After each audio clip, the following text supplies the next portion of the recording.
As a building frame rises from the ground with a rudimentary level of earthquake resistance, it would be rated about 60 out of 100, or substandard if it were a finished structure with that level of earthquake resistance.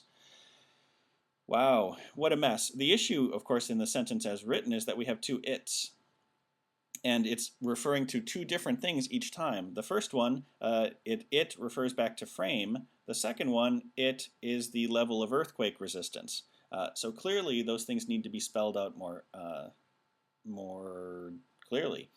Okay, so basically we have to tackle them one by one and see which answer choice best sorts out these things and makes it clear what the 60 out of 100 is. 60 out of 100 should be the earthquake resistance. So a building frame rises from the ground with a rudimentary level of earthquake resistance that would be rated about 60 out of 100 or substandard as a finished structure. So the earthquake resistance is not going to be a finished structure. So we don't want this one. C, as a building frame rises from the ground, its rudimentary level of earthquake resistance that would be rated about 60 out of 100.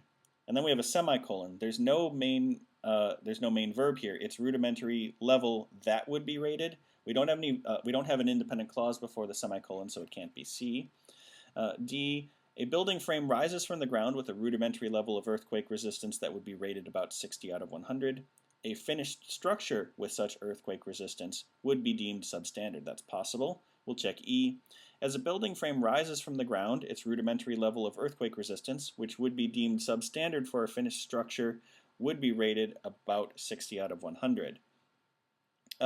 So we do have an it in here. It is, of course, definitely going to be referring back to the building frame. I mean, I guess it could be ground, but that we can safely dismiss that. The level of earthquake resistance, which would be deemed substandard, would be rated about 60 out of 100. Really, what the point of the sentence, though, is trying to say that 60 out of 100 is what's substandard, rather than saying substandard would be rated at 60 out of 100. We're trying to describe the scale first by number and then by terminology.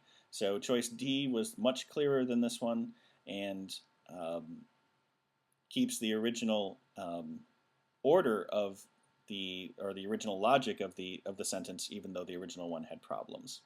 Choice D.